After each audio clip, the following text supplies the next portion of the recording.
Waterloo is like business in the front and Toronto's party in the back. Q2 of 2021, boy oh boy.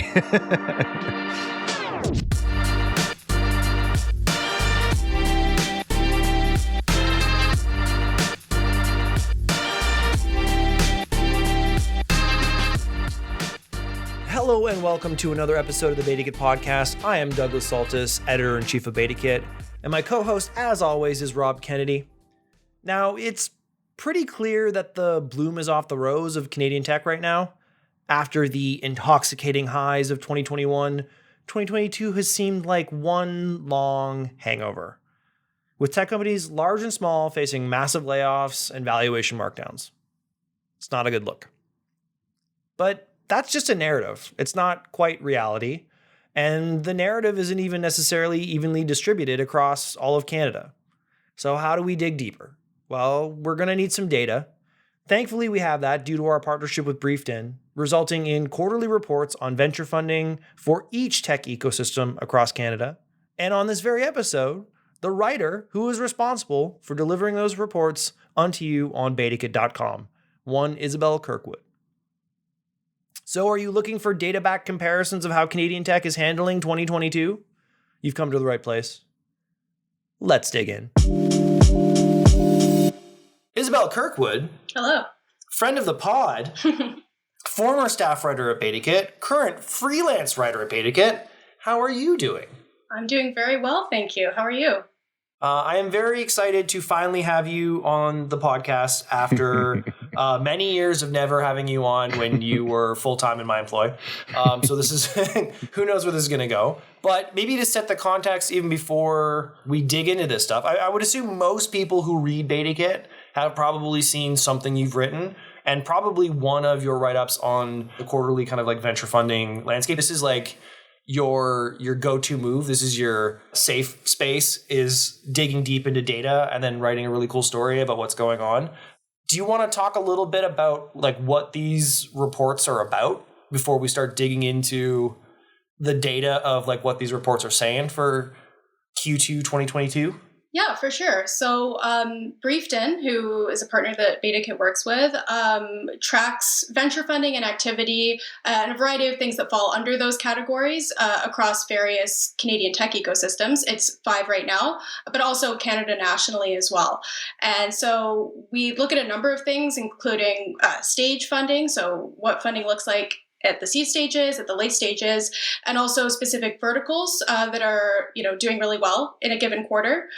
So it's kind of a good way to look at how ecosystems are performing on a quarterly basis, and also on a yearly basis. We also do a sort of year-end report. So that's kind of the purpose of these reports, and I've enjoyed working on them. Yeah, I think they're a great read because there's tons of reports out in Canadian tech that are kind of tackling the national component. But I think we're really the only ones working on the ecosystem by ecosystem story, which, as I think, spoilers, when we get into this, varies wildly city by city, or kind of let's broadly consider ecosystem by ecosystem. And it really makes for a kind of like, particularly when you start tracking these quarter by quarter, like a really interesting kind of arc of where an ecosystem is going to. And obviously you've been crushing it with these. I feel like you've really found your stride. And I think probably after reporting on a bunch of them in a row, you kind of now have like really good fingers on the pulse of like what each ecosystem is doing. All that said, we're going to start with the national level because, we're in August right now. So we've just closed kind of the first half of the year. Where was Q2 2022 from the national level? And like, how does that rank compared to 2021 where everyone was popping champagne and we were on this podcast interviewing VCs where they were like exhausted from all the money that they were pouring T-shirt cannon style into the ecosystems across the country? Broadly, what we saw from the data Briefed-In collected on Q2 was definitely a cooling in tech funding, as you mentioned, compared to what we saw in 2021. So in total, Canadian tech startups raised $1.92 billion in the second quarter through 107 deals. So comparing that to Q1 2022, that's a 61% decline in investment and a 36% decline in deal volume. Year over year, total investment in Canada declined 59% and deal volume fell 42%. So this is pretty consistent with what we saw across most most of the large Canadian tech ecosystems in Q2, with a few notable exceptions, which we'll talk about. But by and large, venture funding in Q2 looked a lot more similar to what we saw in 2020 or 2019. Yes, which is kind of a big deal, right? And I would even say off the dome, I don't even think that Q2 2021 was the most explosive part of 2021. I think there was a lot of steam towards the end of the year as well, right? So that sharp of a drop on maybe not the biggest quarter of last year kind of shows, I think everyone's felt it, everyone's experienced it, but I think the numbers kind of back it up. You said something interesting, that this is something felt by the larger ecosystems or cities in Canada. Do you want to give any color as to which ecosystems are driving the lion's share of funding? Because again, I think it's really unique that we're breaking this down into currently 5. I think we're looking at doing more. But not all ecosystems are created equal in terms of funding. So when we're doing this quarter by quarter, who are kind of the big anchor ecosystems driving financing in Canadian tech? The 5 ecosystems that Briefed tracks are Toronto, the Waterloo region, Alberta, British Columbia, and Quebec. But in terms of those larger ecosystems, I think you raise an important point, because I think the biggest would be sort of Toronto, Quebec, and BC. And what's interesting about those is that the declines in investment they saw in Q2 were actually very similar to the national decline in investment. So what we're seeing nationally is actually being mirrored more so in those larger ecosystems, whereas the smaller ecosystems were kind of the outliers, which I find kind of interesting. Yes. But also ecosystems that generally have wilder swings, we would say, quarter by quarter, where 5 more deals might be a much bigger deal compared to Toronto, Vancouver, where I think we've seen a real evening out stage by stage, right? Oh, Rob, you got a question there? Well, just a question, and maybe this wasn't necessarily in the data, but do you think 2021 was IPO central, right? Everyone was, I think that was the year of the IPO. Do you think that that has anything to do with anything, in terms of the number of venture deals? Because a lot of people are what? Why would I do another venture deal when I could just IPO? Do you think that's skewed the number in some way? You said it was 2019 and 2020, or 2019 was our numbers are more like that. Do you think that has anything to do with it too? The lack of IPOs? Well, I think that they're definitely correlated. Yeah. I think that the number one thing is, a lot of people from across Canada that in ecosystems that saw these declines were anticipating them, right? Mm-hmm. A lot of the things we're seeing right now when it comes to turbulence in public markets, macroeconomic headwinds with what's happening in Ukraine, obviously, there was a lot of expectation that those factors would sort of dovetail into what we're seeing with private tech valuations as well. So I don't know whether it's because necessarily what you had stated, but yeah, I think that there is definitely a correlation between IPOs and venture funding results. Yeah, that's interesting because I guess for a couple of quarters now, Isabelle, you've maybe one of the narrative components of this is you've been writing out the equivalent of furrowed brows across the country, or slowly stroking chins in slight concern about how things were going, that anticipation. But Rob, even to your point, when we were at the end of the year covering companies who were looking to IPO or maybe kind of dipping their toe in and pulling back, they were at least, if they weren't doing that, securing some sort of financing where they were we're not sure what we're going to get in the public markets, but we can raise $100 million at the terms that we like, so let's just do that. Totally.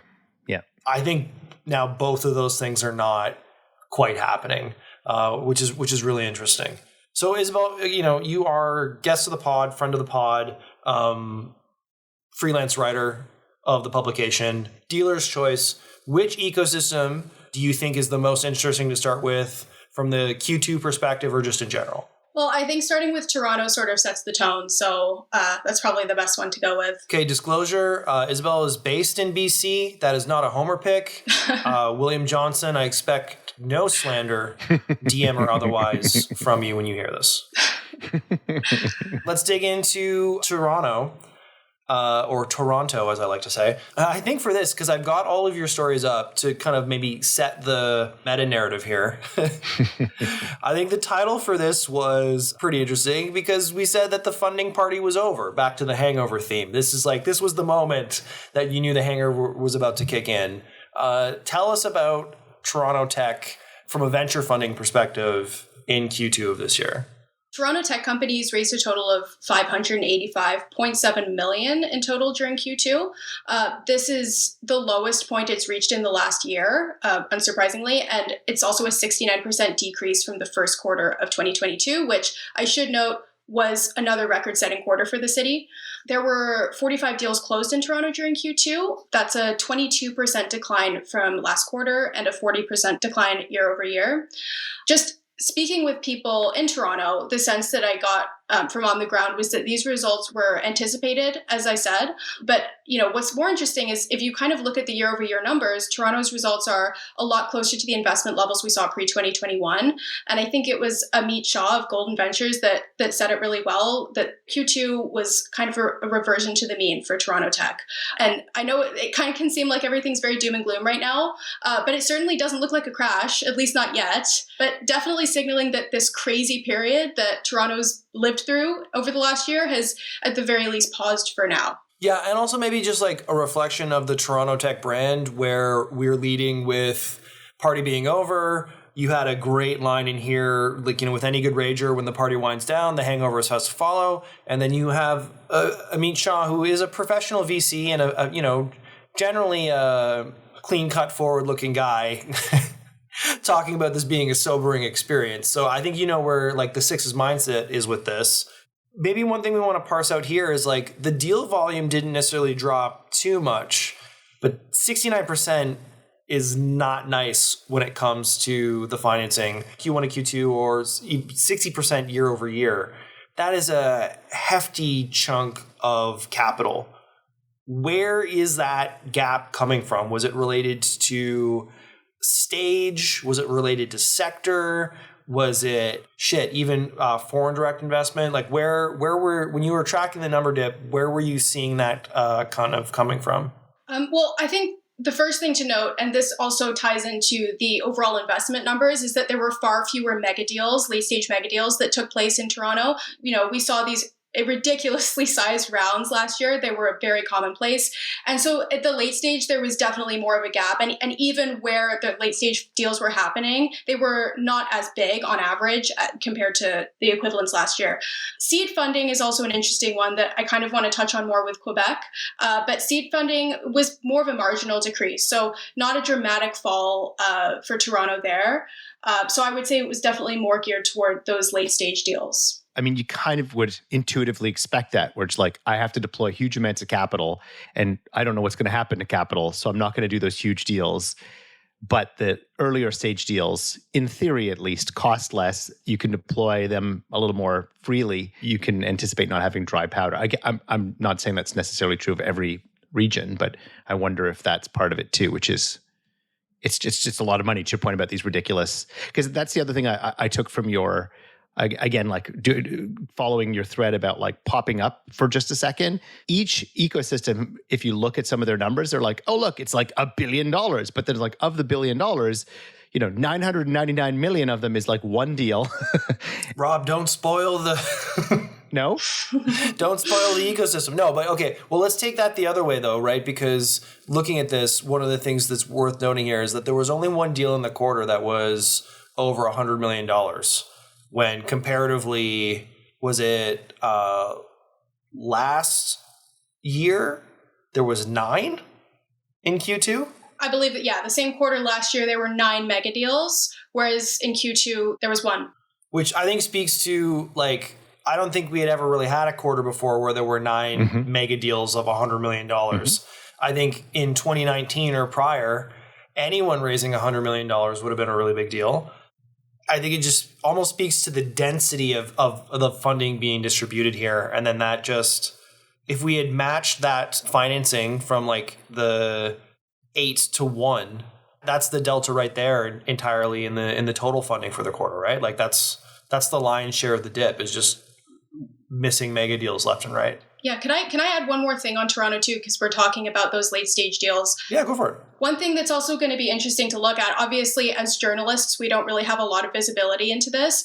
But, in Q1, even when Toronto was still setting records, we were hearing from VCs, local VCs, that you kind of have to look at the deal terms and how that could be, influencing whether or not the ecosystem is actually healthy, because you could have these massive rounds close at incredible valuations. But what terms are investors actually putting on those valuations? Are they not friendly? Are they more, are they more tepid? Is that tepidness showing in the actual term sheet? Mm-hmm. To that point, if anyone's interested in digging that more, we've done a variety of podcasts on that. I recommend any of the two Anthony Mushantif podcasts that we've done, particularly the one with Damien Steele of Omer's Ventures, because he really dug in with us what behind the scenes informs valuations and like what the actual mechanisms that are indicating which deals might lead companies to be in dire straits around this time of the year when they can't quite achieve what they were promising that they would the year prior. So anyone interested in digging that more, we have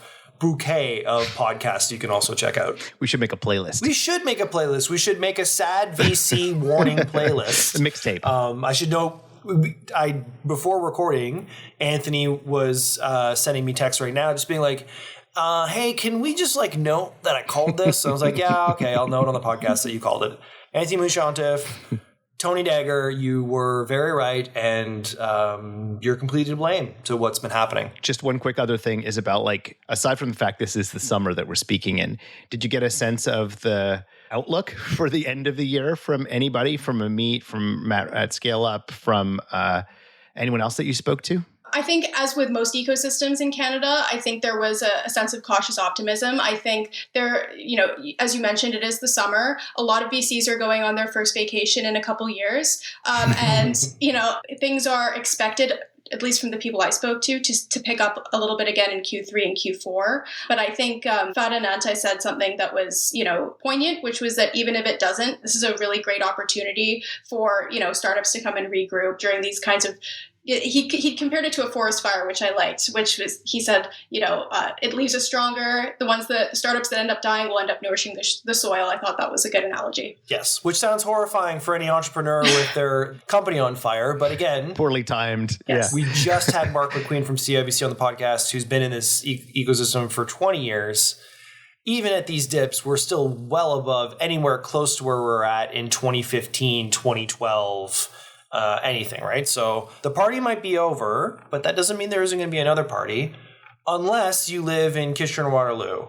Isabelle, do you want to talk to us about what's going on in the other end of the Toronto-Waterloo corridor that everyone talks so much about? Because I think Rob was teasing it before, but if we wanted a dramatic comparison here between Toronto shrinking a little bit because of the lack of mega deals, there's a mega deal in KW, but I don't think it's anything that anyone's very happy about right now. Well, I'll say this, Waterloo is always an interesting ecosystem. I don't want to call it a problem child because that would be kind of mean. But from a data perspective, shots fired from the West Coast, Isabelle. Well, when I say that, I mean from a data perspective, it can be very hard to take a pulse on. It's a much smaller ecosystem, but at the same time, closely tied to Toronto and has a lot of fast-growing companies. So looking at Waterloo from a quarterly perspective is sometimes challenging.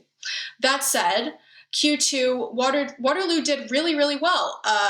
If you're looking at the results in a complete vacuum, right? There was 559.1 million raised, so that's a 256% increase from last quarter. But when you look at the deal volume, you'll see Briefton tracked only four deals in Toronto during Q2. While some deals might be undisclosed and therefore not captured by Briefton, that is still a very, very, very low level of funding activity. Yes. So there's going to be two important caveats about the Briefton reports that we're going to discuss along this podcast. The first one being Briefton is relying entirely upon public data.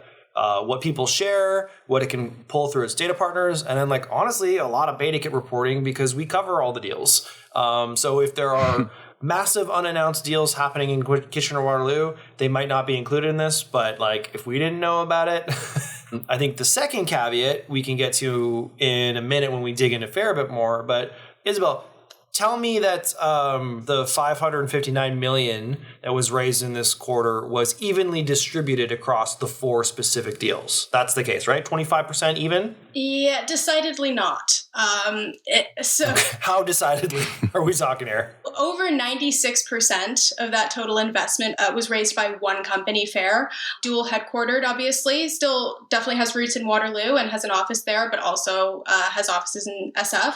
So Fair and another company based in Waterloo, Apply Board, have accounted for a significant amount of funding raised in Waterloo over the last few years. And, while people who I spoke with and continue to speak with in Waterloo, they say, look, these big rounds are still wins for the ecosystem.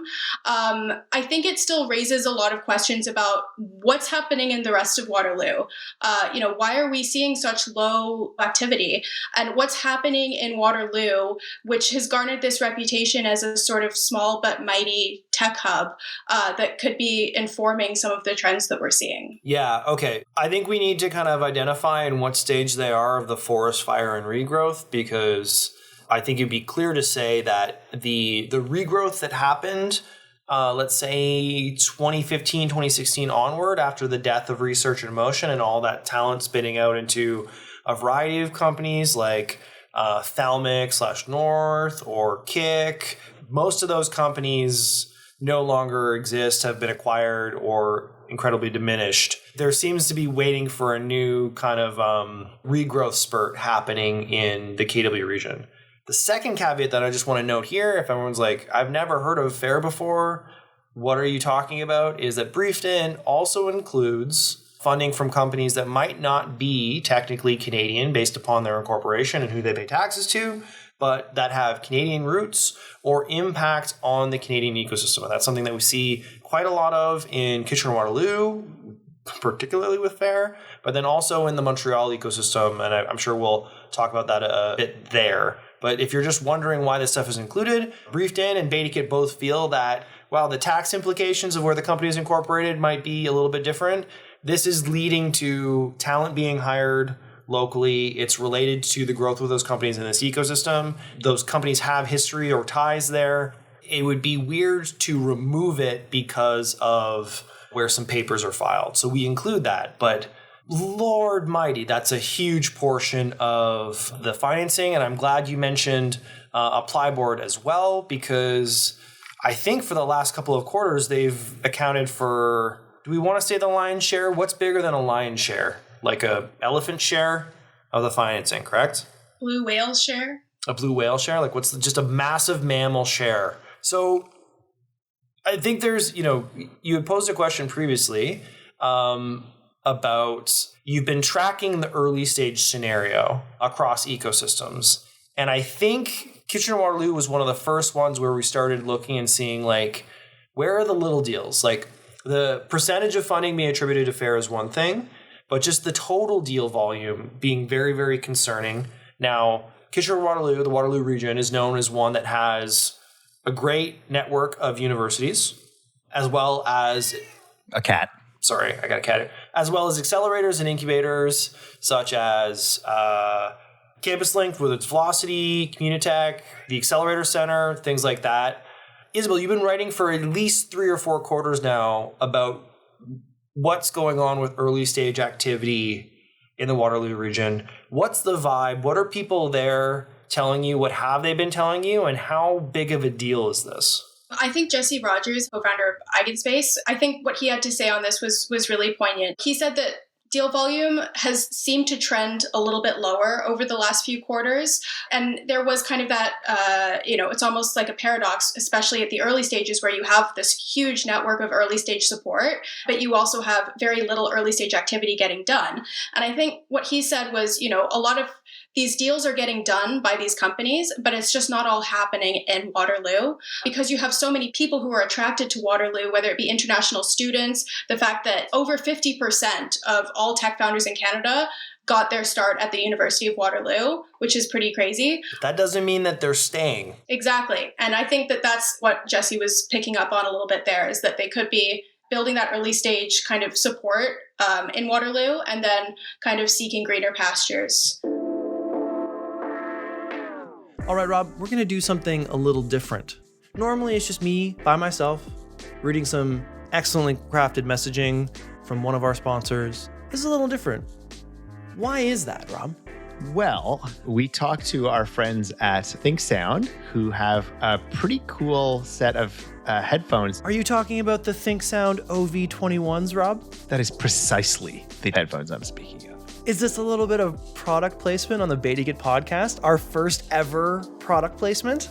Yes, and I can hear you very clearly because I'm wearing the OV21s. And we have been using these OV21s since we got them in a variety of different ways, but particularly on the podcast. I mean, it sounds natural, right? It really sounds like you're talking to the person. At least when I'm listening, when we're doing our show, it feels like you're here. There's a presence to it. Tell us how these high fidelity over-ear headphones with 45 millimeter dynamic drivers and passive noise isolation are feeling on that bald dome of yours. I'm a big over-the-ear kind of person, and it feels good. It feels like it fits on my ears pretty well.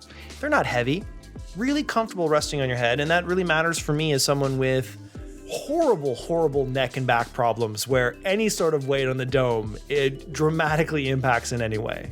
Having worn these for like hours straight, doing the podcast recording or just doing some like mixing of the podcast itself, it's just really comfy. You don't think about it, you don't worry about it. And I think for these kind of headphones, not worrying about these things being on your head is kind of like one of the best compliments you can give. The packaging is next level and really granola, which I super appreciate. It's cool. Even the little bag that it comes in, so that when it's in your carry-on, when you're traveling to Montreal for Startup Fest looking to do a podcast, none of the super fancy wires or the cups are getting damaged. Yeah. Might we suggest you head to thinksound.com. Thinksound.com. Check out the OV21s. And hey, tell them BetaKit sent you. Because it just sounds so good in your ears. So Rob, let's get you in here because we've been tracking this back since the previous version of the BetaKit podcast when premiers across the country were cutting funding to tech and innovation. And we were like, hey, maybe this is gonna, like, cutting funding to the organizations that support early stage startup development might have like ramifications down the road. Here we are 4 to 5 years later talking about how the Waterloo region with a variety of incubators and accelerators can't find any early stage deal funding. Is that the lens that you see this, or how do you kind of take this weird gap?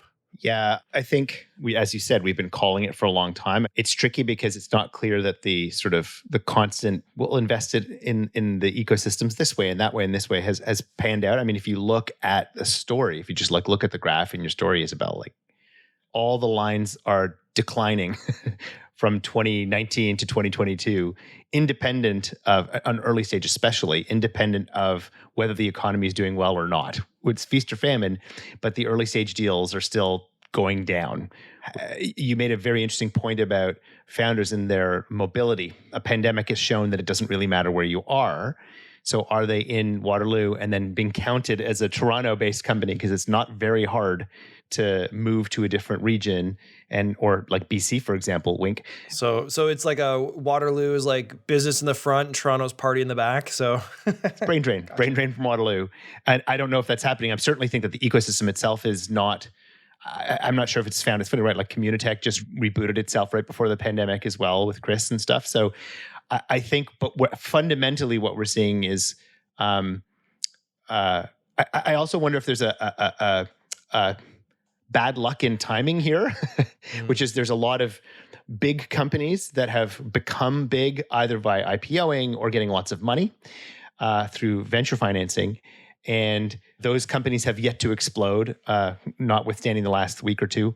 And those 1,000 pieces that seed the ground, using your forest fire metaphor, have yet to germinate and create those things. So I wonder if it's just a confluence of those deals happening at the same time where everyone was getting sucked into those big companies and now they are not. So give it a year.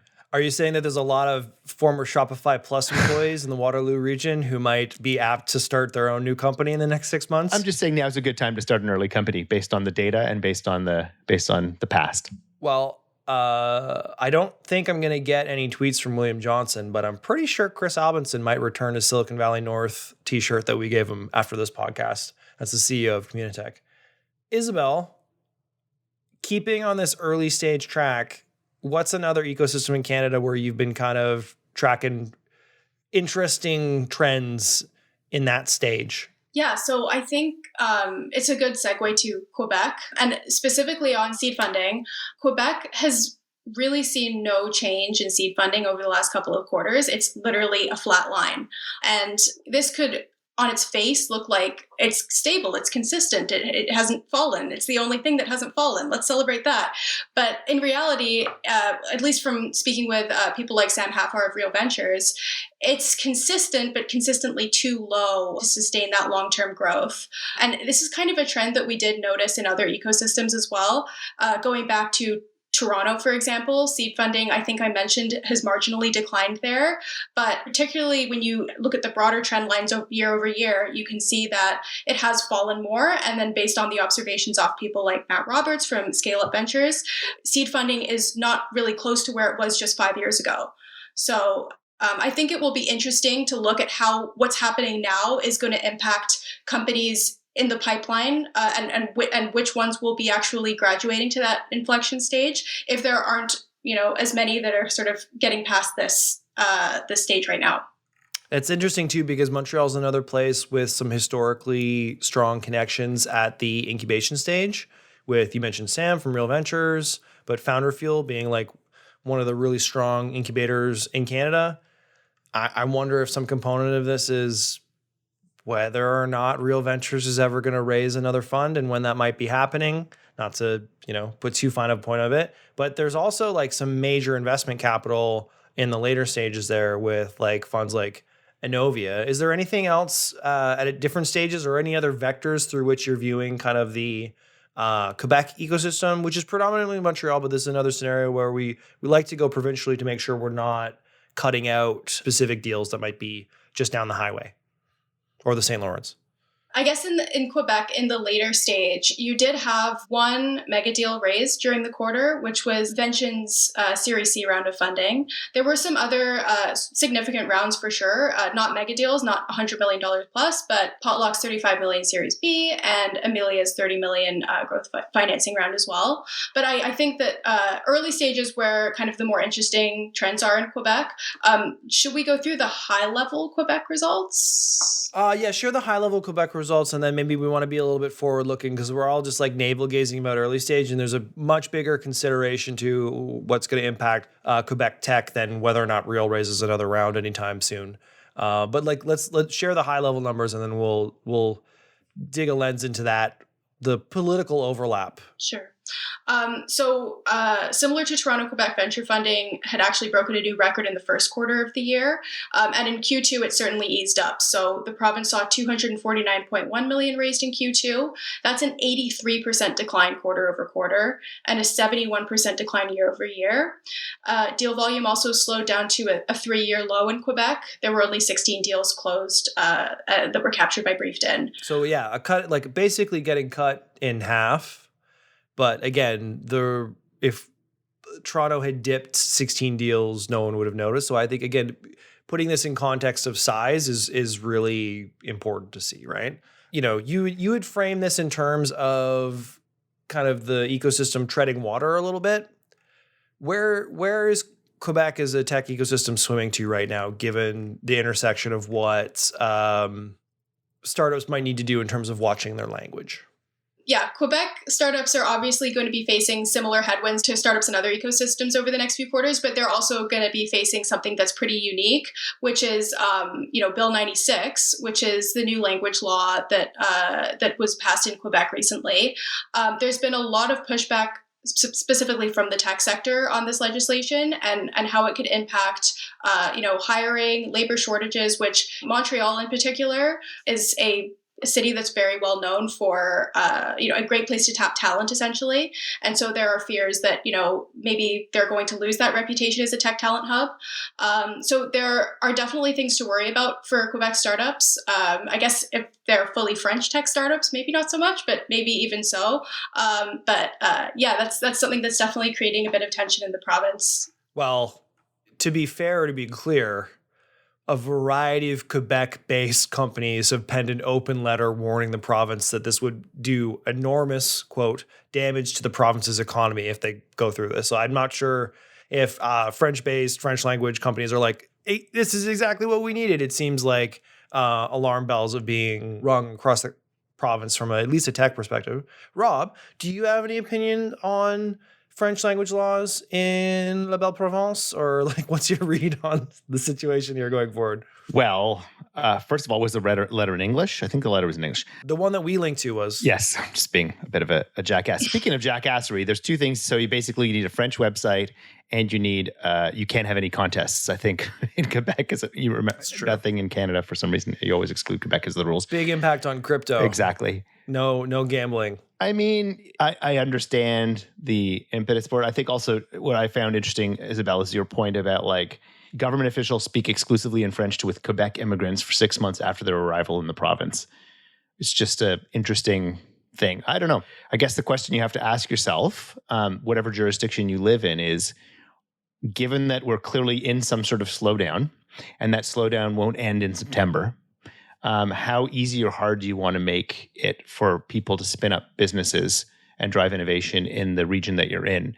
And I think with the mobility of talent, people will flow.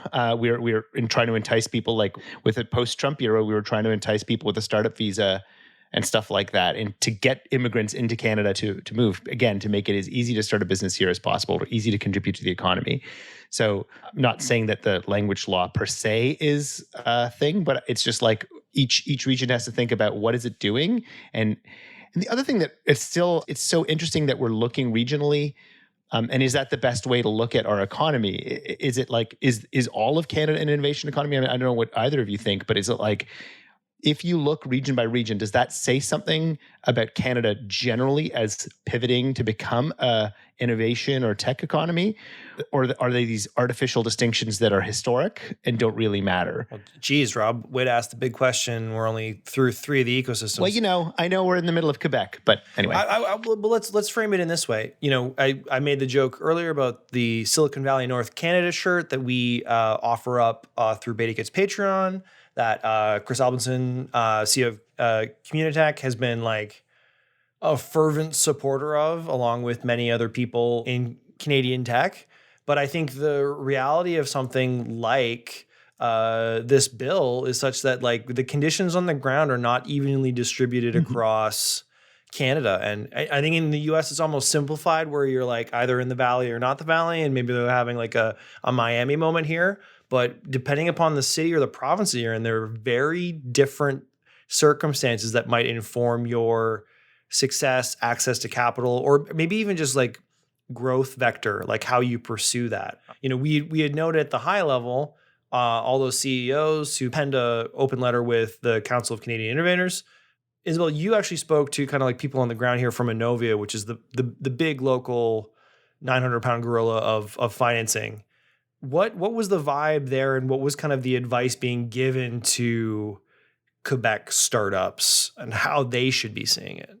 Because I don't think that advice is something, to Rob's point, that founders across the country are really having to consider right now. When I spoke with Innovia, the message that I was getting from them was, the importance of taking a long-term perspective. I think it's sometimes difficult to get a full reading on a province based on just a quarterly result. And he said, we are in a higher risk environment at the moment.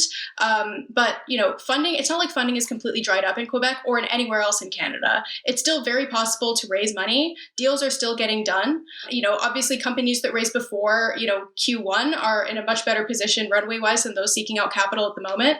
But, it's more important to take a long-term perspective than to maybe freak out over the short-term results. Okay. That seems pretty rational and even-handed for investors based in Montreal. But with that dig, do we want to transition to another ecosystem to see how we can upset them? Isabelle, where are we going next? I feel like we're heading west across the prairies. We're gonna make a touch in Alberta and then close off in your home province. So what is going on in Alberta? Yeah, so Alberta was a very stark outlier to the rest of Canada in comparison to the rest of Canada, which broadly saw a cooling in Q2, as I mentioned. So Alberta set a new venture funding record in Q2. Ooh la la. Yeah, so the province raised over $268 million in Q2. That's a 31% increase quarter over quarter. And I think the more important statistic is it's a more than 1,500% increase year over year. Damn. Yeah. Q2 of 2021, boy, oh boy. For context, that total amount of funding would have been 3 of the deals that closed in Toronto Q2 of last year. But that's a huge percentage increase in total investment. Where are we at in terms of deal volume, though, right? Because part of the recognition of the growth here, and we were just talking about it with the Waterloo region, isn't the top line number. It's the measure of total activity as well. Yeah, so I think if you dig into these, Alberta's results would look a little bit more similar to Waterloo's, but there is context around that. So deal volume wise, there were 12 deals closed in Q2. That's a 6-quarter low for Alberta. So that is important to note. And another thing here is that of the total investment raised, the $268 million, a good chunk of that was raised by Neo Financial. It was their Series C round. It's weird because in the narrative of Waterloo was that this is more of a concerning thing, that one company is accounting for all of this deal volume. But I think in Alberta, it's a little bit different because they have a winner.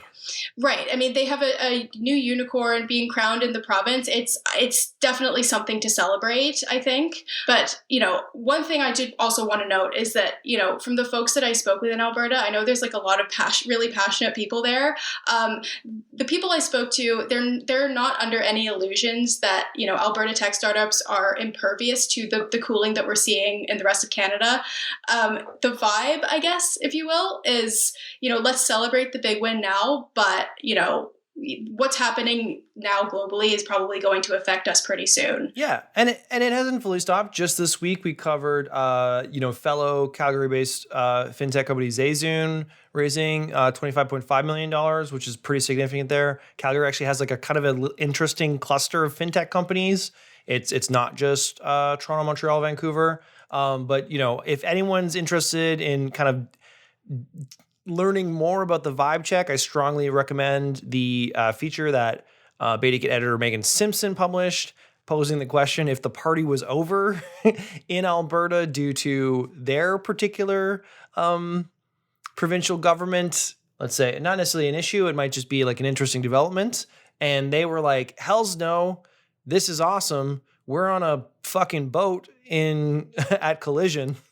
No signs of trouble. This is great. We're on a boat. So I would say check that out. That said, the data is showing maybe something slightly different at the valuation level. Maybe this is a microcosm of the broader kind of valuation pinch that we've been talking about at the national level. But what's happening in the Series A level in Calgary and Alberta broadly? Yeah, so I think this is happening most notably at the Series A stage, is where startups are sort of, as I said in my article, feeling the valuation pinch a little bit. Just reading your article back to our listeners and then asking you questions about it. So none of this is me. Actually, Isabelle's into the show. This is literally text-to-speech. Basically. So when you look at Series A deal volume in Alberta, it is slightly lower than in other stages. And one person that I spoke to, Tiffany Boyko from Flying Fish Ventures, she said that she's really noticed that Series A deal volume, it could indicate what could be to come for companies in other stages. She said she's advising her portfolio companies to delay in raising Series A rounds for the time being, just because of what the expectations for traction are and where valuations are sitting in that area right now. Yeah. Well, and again, Rob, this is like almost kind of an inverse where we're talking about the lack of early stage leading to future issues. If the companies now at the A level aren't getting the financing, how are they going to get future Neo Financials or Zayzoons and things like that? Is this something that 2 quarters from now, we're going to be seeing the impact where we're like, there's no Alberta mega deal. It kind of harkens back to the Series A crunch stuff from mid 2016-ish, where it's like, hey, it's really easy now to raise early stage capital. Really easy, like AngelList and... If you just never price the round, you never get to the A. Right. And then all of a sudden, everyone's bumping up against a given fund will do less than 1 million deals. So they're all fighting for the same dollars. And so therefore, you need to be that much better. And I don't know if I haven't looked at the data through this lens, but I'd be curious to know, like, did that kind of pause for the frenzy of 2021? And people are just like, yeah, sure, that seems like a Series A kind of thing. But certainly it's going back to that flavor, which is you'll probably see a lot of, if we start spinning up these early stage companies, we're going to have a higher bar. And that's why there's these weird things even now that still exist, which is like a Series Seed and a Seed Extension and a Super Seed. These are all adjectives that say, well, we're not going to do an A yet. I could see something like that continuing, to your point, Isabelle. Like, it's just going to be hard to get an A because it's going to be maybe not as much as you would have normally gotten in the past for an A, and your metrics will have to be that much better. Well, Rob, that's why the question that you asked earlier is so interesting, because it's not even as much as like, is there differences in geographies in Canada based upon what's happening at a macro level? There's also like stage of development and then the natural kind of evolutionary stages that happen there. And as Alberta tech is starting to develop and ascend, they're starting to deal with things that like more mature ecosystems in Canadian tech were dealing with in 2016. Yeah. Like they're going through the same cycle. It's all of these cycles are slightly offset. And I think the really interesting thing is when the global or the national or the North American macro trends kind of mess with what we might call the natural evolutionary stage. Mm-hmm. Mm-hmm. So we've come to the point of the podcast where we get to talk about BC Tech, Vancouver Tech, Web3 City, Sin City. What's going on the Best Coast, Isabelle? Because they have been feeling their oats for some time over 2021, because I guess they've reinvented the metaverse, or there's like an NFT that you can get that cures cancer. You don't need to get vaccinated. What is going on? I'm literally saying this like 4 days before I get on a plane to fly there for traction. It's all optimism. I might get stabbed in the airport. I hear that's a problem in Vancouver. No, what is going on in BC Tech? So at a high level, BC saw $204.3 million in total investment during Q2. Deal volume was total 21. So investment fell 62% quarter over quarter and 83% year over year. I think, as you mentioned, BC venture funding really exploded in 2021. I think we had one story that said they really stepped into the spotlight in 2021. And I think they had become the largest ecosystem for financing in at least one of the quarters matching Toronto, which is pretty significant because that was a rapid acceleration there. But also noting that the drop quarter over quarter and year over year is pretty close to what Toronto dealt with. But again, the level of scale is pretty significant here. Yeah, and I would say the same is with Quebec as well. I think Toronto, BC, and Quebec are all pretty similar. But in BC, I think it's notable that, I think 2021 was like the year of the mega deal in BC. I mean, it was the year of the mega deal in a lot of ecosystems, but especially in BC. Mm-hmm. And there were no mega deals at all in Q2. Largest round was a $65.1 million Series B raised by Certain. And so, I think that's probably contributing quite significantly to the results that we're seeing. Let's just highlight this to really put a point out, because people might forget where certain companies come from. Like we were talking before about the drop from like 9-1 deals in Toronto, 4 to 5 different 9-figure financing rounds last year in BC, and like Dapper Labs itself closed 2 rounds that both surpassed $300 million.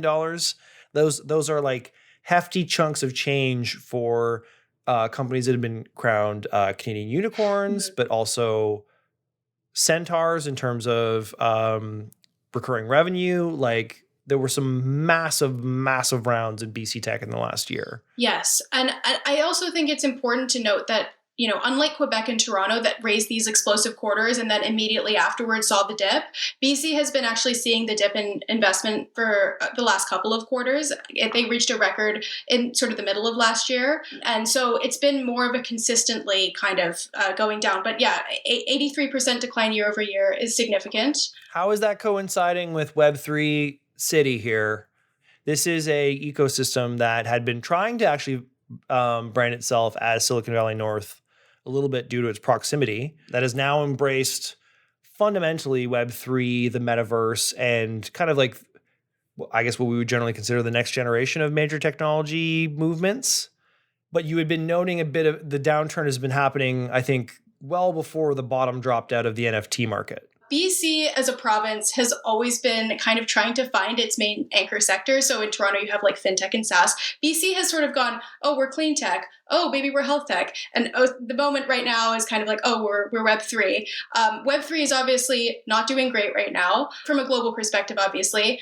But one thing that I think Ray Walia noted from Launch Ventures, who is very bullish on Web3, and I think he said that Vancouver is like going to be the Web3 capital of Canada. He said, a lot of the companies in BC, they're not these kind of get rich quick type NFT kind of companies. A lot of it is more about building real products and building real solutions. And I think that that gives him a little bit of hope for where the Web3 sector is going in the coming quarters and how that might actually impact BC venture funding as a whole in the coming quarters. Yeah. And to Ray's credit, who's been on this podcast, maybe talking specifically about how that ecosystem has struggled previously to celebrate its wins, to get anyone to notice until it's too late. That is fundamentally changed here.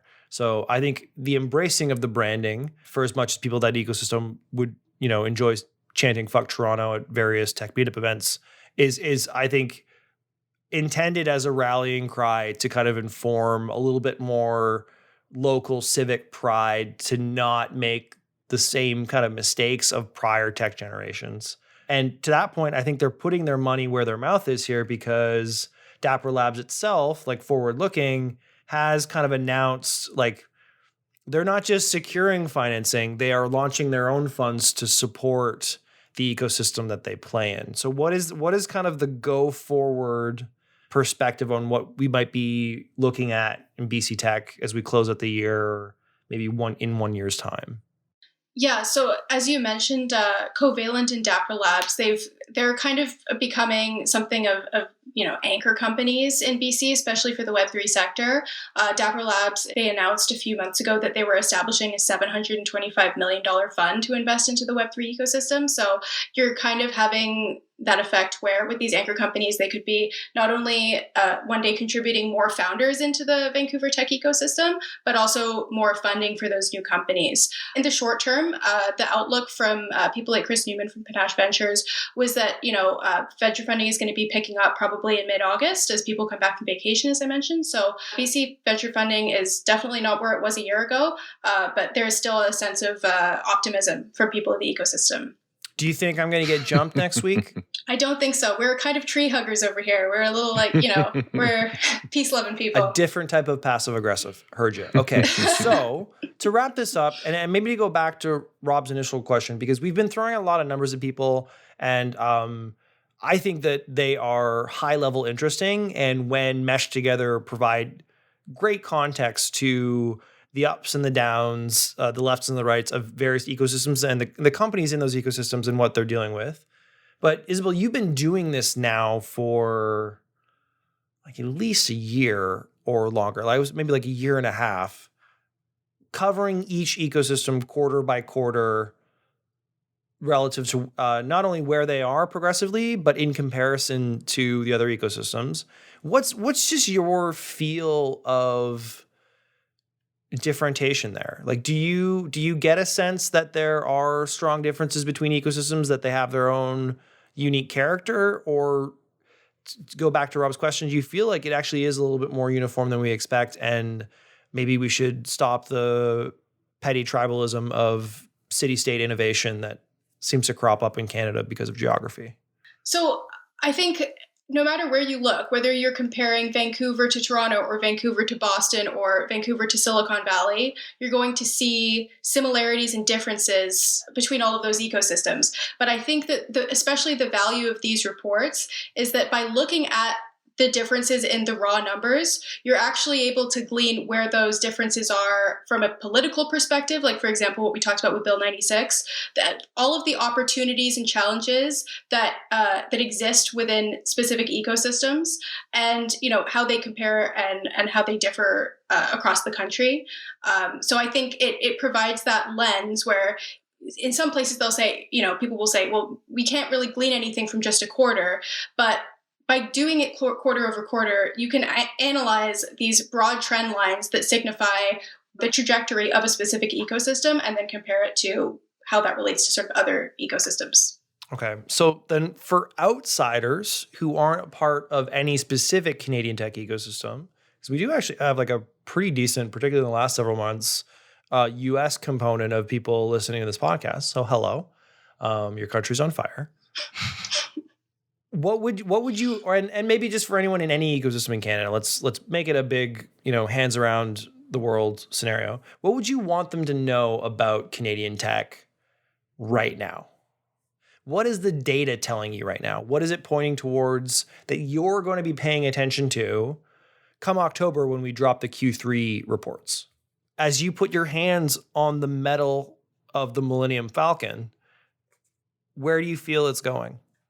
Well, I think that there are certain things that, we need to be looking at. I think first and foremost is honestly seed funding, early stage funding, because that is going to be the most telling sign of where Canada and the different cities are going to be, not just in Q4, but also in 2025, So I think that's really something that we need to be looking at, especially just given the results that we're seeing in comparison to 5 years ago. I also think that looking at beyond just the investment numbers, because I find that, that alone doesn't really tell you everything you need to know, but also the level of activity, how active are Canadian investors, and also how active are U.S. investors in Canadian deals?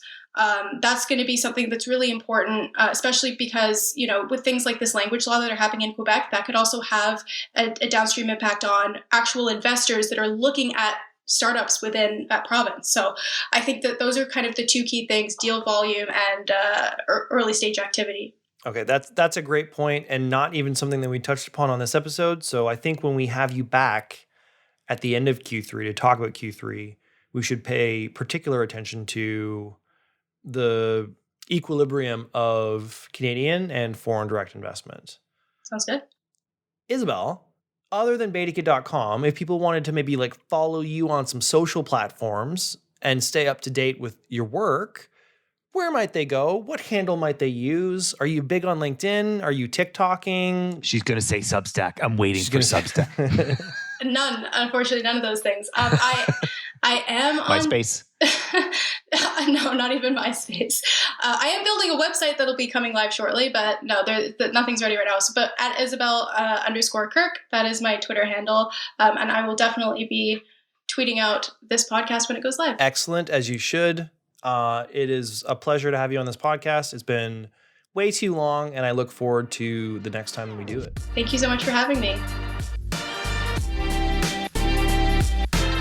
The Betakit podcast is produced by Betakit Incorporated. It's edited by Katie Lohr, and its hosts are Rob Kennedy and me, Douglas Saltis. To learn more about how you can support this podcast, head to patreon.com/Betakit.